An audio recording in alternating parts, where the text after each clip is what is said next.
আমি উমরকে কাল কিয়ামতের ময়দানে জালেম বলে ঘোষণা করতে পারবেন না, কারণ আমার যতটুকু হক অতটুকু হক আমি আদায় করে ঘরের কোনায় বসে তাসবিহ তাহলিল পরে ইসলাম কায়েম হবে না। ইসলামকে কায়েম করতে হলে নিজের রক্ত ইসলামের জন্য বিলীন করে দিতে হবে। চিল্লায় বলেন ঠিক কেন মুসলমান?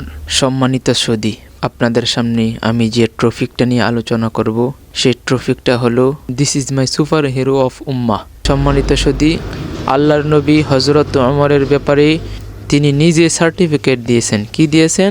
আসাদ্দুহুম ফি আমরিল্লাহি ওমর। হযরত উমর ছিলেন ইসলামের ব্যাপারে সবচেয়ে কঠোর। কেমন কঠোর ছিলেন? আমি যে পয়েন্টটা আলোচনা করব ভালো করে মনোযোগ দিয়ে আপনারা শুনবেন, তাহলে বুঝতে পারবেন। সম্মানিত সুদী, হযরত ওমরের একজন সন্তান ছিলেন, তার নাম ছিল আবু শামা। একদিন রাত্রিবেলা দুধের মধ্যে খেজুর ভিজায় রাখছে। সকালে ওইটা দেখে ওই দুধের পানিটা মদে পরিণত হইয়াছে। কিসে পরিণত হইয়াছে প্রিয় ভাইয়েরা? কিসে পরিণত হইয়াছে? মদে পরিণত হইয়াছে। তখন কি করলো? ওই পানিটা তিনি পান করে ফেললেন। পান করে ফেলার সাথে সাথেই হযরত ওমরের ছেলে আবু শামার ভিতরে একটি ফিলিংস তৈরি হলো এবং মাতলামি শুরু করে দিল। আরবের রাস্তা দিয়ে যখন হাঁটে মাতলামি করে, তখন আরববাসীরা বলতে শুরু করলো, প্রেসিডেন্টের ছেলে মদ খাইছে, এটা কি মানা যায়? আস্তে আস্তে হযরত ওমরের কানে ওই কথাটা পৌঁছে গেল। তখন কি করলো? হযরত ওমরের মাথা তো গরম হয়ে গেছে। আমার ছেলে, আমি একজন প্রেসিডেন্ট, আর আমার ছেলে মদ খাবে, এটা তো কখনো সম্ভব না। এখন বর্তমান সময়ে দুই প্রেসিডেন্টের ছেলে মদ খায় কিংবা জিনা করে, যাই কিছু করে না কেন 7 গুণ মাফ হয়ে যায়। কিন্তু হযরত ওমর ইসলামের ব্যাপারে বিন্দু পরিমাণ ছাড় দিলেন না। দেখেন কি করলেন।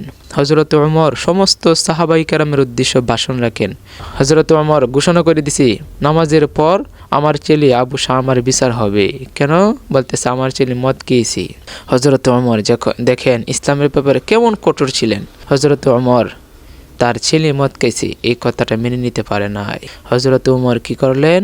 সমস্ত সাহাবায়ে কেরামকে নামাজের পর বসতে বললেন। সবাই বসেছে এবং সবাই কানাঘুষা শুরু করে দিছে। বলতেছে প্রেসিডেন্টের ছেলে তো মনে হয় মাফ করে দেবে। এখন যদি প্রেসিডেন্টের ছেলে হয়, যত বড় অপরাধ করুক না কেন 7 গুণ মাফ হয়ে যায়। কিন্তু হযরত ওমর ইসলামের ব্যাপারে বিন্দু পরিমাণ ছাড় দিলেন না।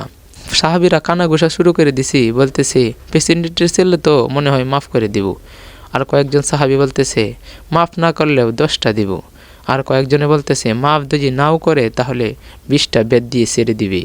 এই কথা বলার শেষ হওয়ার পর হযরত ওমর তার যে খাদেম ছিলেন, খাদেমকে বলতেছে, এই খাদেম, আমার ছেলে আবু শামাকে বেত মারতে আরম্ভ করো।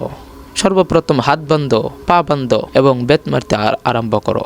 বেত মারার পর রাগে ফায়ার হয়ে আছে, বলতেছে তুই কি বাড়ি দিস, আমার ছেলের শরীর লাগে না? তখন হযরত ওমর কি বলতেছেন দেখেন। তখন বলতেছে, হুজুর, আমি আপনার হাতে বেত দিব। হযরত ওমরের যে খাদেম ছিলেন 60টা বেত মারার পর তিনি হাঁপাইয়ে গেছে। তখন ওমর রাদিয়াল্লাহু তাআলা আনহু, হযরত ওমর বলতেছে তুই কি বাড়ি দেস, তার শরীরে লাগে না? বলতেছে, হুজুর, আমার শরীরে যত শক্তি আছে সব শক্তি দিয়ে বাইরেছি। বলতেছে আমার হাতে বেতটা দে, আমার হাতে দে। হযরত ওমরের হাতে দেওয়ার পর হযরত ওমর আবু শামাকে নিজের সন্তানকে বেত দিয়ে চাবুক দিয়ে আঘাত করলে শুরু করে দিলেন। আঘাত করতে করতে এক পর্যায়ে তার সন্তান আবু শামা দুনিয়া থেকে বিদায় নেয়। বাবা, দেখেন ইসলাম কেমনি প্রতিষ্ঠা হয়েছে। খানকায় বসে তাসবিহ তাহলিল পরে ইসলাম কায়েম হবে না। ইসলাম যদি প্রতিষ্ঠা করতে হয় হুঙ্কারের বদলেতে, নিজের সন্তানকে কুরবান করার বদলেতে ইসলামটাকে উদ্ধৃত করবে আল্লাহ তাআলা। ইসলামটা হলো একটা চারা বীজের মতো, যতই মানুষে গেড়ে দিতে চায় ওটাকে গেড়ে দিতে পারবে না, কারণ ইসলাম হলো চারা বীজের মতো। যতই মাটিতে পুঁতে রাখবে তখনই গাছের মতো উপরে ওঠার চেষ্টা করবে। ইসলামটাকে কেউ গেড়ে দিতে পারবে না প্রিয় ভাইয়েরা। সম্মানিত সুদী, হযরত ওমর যখন তার সন্তানকে মারতে শুরু করলো, মারতে মারতে এক পর্যায়ে তার সন্তান দুনিয়া থেকে বিদায় নেয় এবং দুনিয়া থেকে বিদায় নেওয়ার পর 80টা বেত দিছে। 80টা বেত দেওয়ার পর হযরত ওমরের সন্তান মারা যায়। তখন বলতেছে, এই আবু শামাকে দাফন কাফনের ব্যবস্থা কর। দেখেন কেমন ত্যাগ দিয়েছে, তার সন্তানকেও ছাড় দেয় নাই আল্লাহকে খুশি করার জন্য। দেখেন কত ত্যাগ দিয়েছে হযরত ওমর।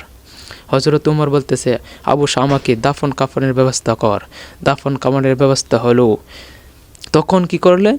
তখন আবার এই ব্যাটটা লইলেন, চাবুকটা লইলেন এবং বলতেছে এই চাবুকটা দিয়ে হযরতে ওমরের নিজের হাত দিয়ে কবর উপরে গিয়ে পিটাইতেছে এবং 100 যখন হইল তখন আল্লাহর কাছে বলতেছে, আল্লাহ আমি উমরকে কাল কিয়ামতের ময়দানে জালেম বলে ঘোষণা করতে পারবেন না, কারণ আমার যতটুকু হক অতটুকু হক আমি আদায় করেছি। বলেন চিল্লায় বলেন ঠিক কিনা? ঘরের কোনায় বসে তাসবিহ তাহলিল পরে ইসলাম কায়েম হবে না। ইসলামকে কায়েম করতে হলে নিজের রক্ত ইসলামের জন্য বিলীন করে দিতে হবে। চিল্লায় বলেন ঠিক কিনা মুসলমান?